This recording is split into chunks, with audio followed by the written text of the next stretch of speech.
John Antoni. Hey, Jalen, what'd you do during your a couple of days the Hugs gave you off? Did you just kind of just walk away from basketball a little bit, try to recharge your batteries a little bit?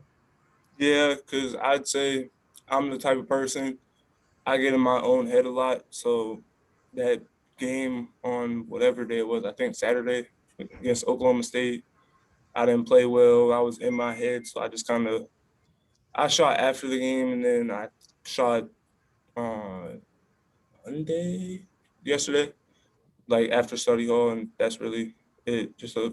Just trying to refresh my mind, stay in a positive mindset, especially into this deep stretch of the season. Real quick, Jalen, was it helpful to get away a little bit?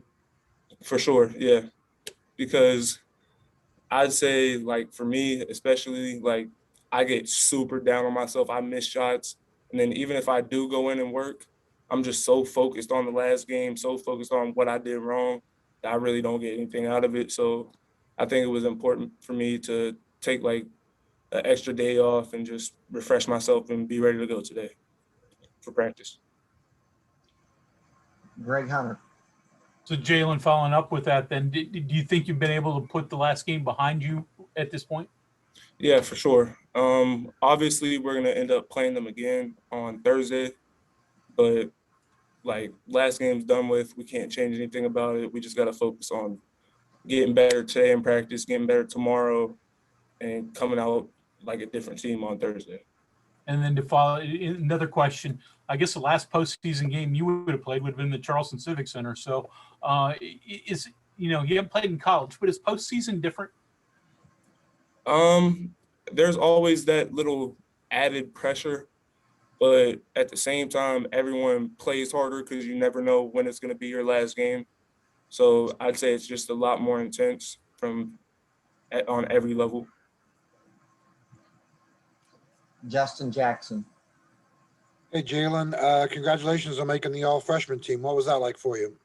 Honestly, I was kind of shocked because I'm kind of late to all this. Like I went from not really being in the rotation to being a starter. And then just to see my name on that list with those other guys, it's just truly a blessing. And then, maybe you could make it again next year, right? I mean, yeah. I guess. Hey, a more serious question here. You guys are obviously getting ready to go to Kansas City. I mean, you've lived life through this pandemic and made a lot of sacrifices to get to this point. Obviously now the stakes are much higher.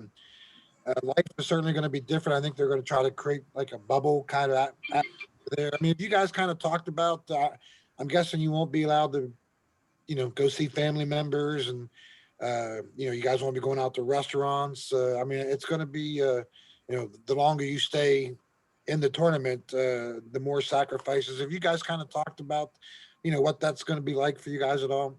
I mean, we're a tight group, so outside of 1 through 14, however many players we have, we can sacrifice whatever and we'll still be good. But it's gonna definitely be a different environment because I've personally never been in a bubble before, and I don't know how it's gonna look. I don't know if we're doing it in Kansas City, but at least we're gonna be not allowed to even leave the hotel in Indianapolis. So it's definitely gonna be different, but I think we'll be okay because we've been dealing with this COVID stuff for the past year now. So I think we're kind of used to it. Is it worth it in the long run? I mean, to be locked up in a hotel and maybe not just a hotel, but a hotel room for hours upon hours just to play a basketball game? I mean, if you want to win, if you want to win at the highest level and get to that next level, there's really nothing that comes along with this that isn't worth it. Like every experience, you can learn something from it. Win or lose, you can learn something.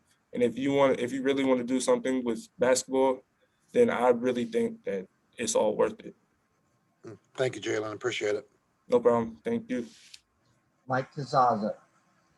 Hey, Jalen, how are you? Good. How are you? I'm good. I have 2 questions for you, if you don't mind.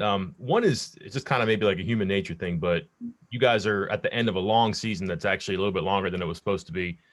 And I imagine the regular season gets old and postseason is there and you just want to get into it. and try something new and exciting and also different that you didn't have last year. Can that explain anything about how maybe Saturday wasn't as sharp or as energetic as it could have been for you guys? I would say that we were just kind of content. Like we thought that we would just be able to walk in and beat them because they didn't have Cunningham or Likely. And I feel like that's really the reason we just came out flat.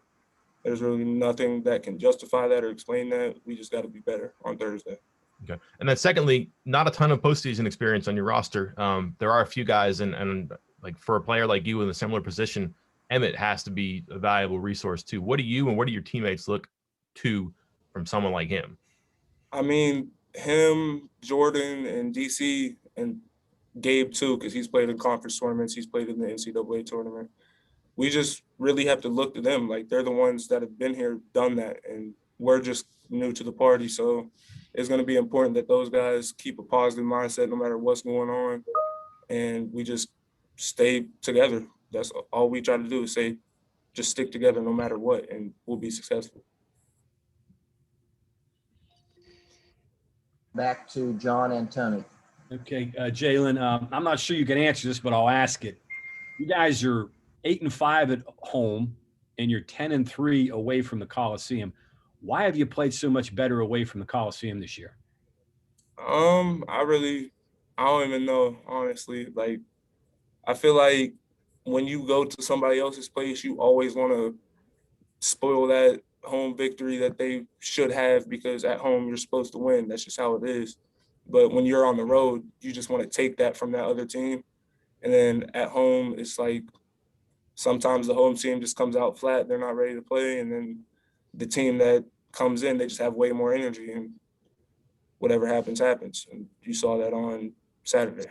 Do you think you have a little more focus when you're on the road and you're together and you're away from people?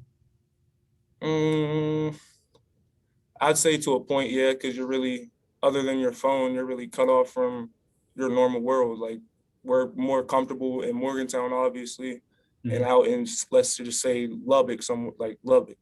We don't really have the same connections that we have. We're not as comfortable. We're always doing something. We're always all together, even though we're together a lot here, but we're literally together 24/7 at the hotels.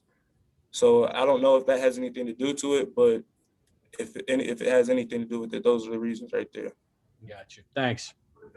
Final question for Jalen comes from Justin Jackson. Hey, Jalen, I was asking Deuce about this. Obviously, you guys have guarded a lot of good offensive players throughout the course of the year.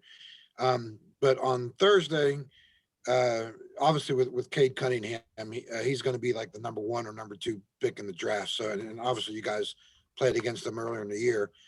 But when you're playing somebody at that level or with that stature, I guess, does that add anything more to it from a personal standpoint to say, hey, I want to kind of see how I match up against somebody like that, as opposed to just, other good college players? Yeah, I would say to a point for sure, because especially his position, he's projected top 5, top 3 in the NBA draft, and every kid at this level wants to be in that position. So you're obviously going to use this game to compare yourself where you're at with him. But every single person at D1 basketball they're talented. So, I mean, every single game is somebody that you just have to be ready to play. And he's just another one of those guys. He just happens to be considered a top 5 consensus NBA draft pick next year. Okay, Jalen, thank you for your time. No problem. Thank you.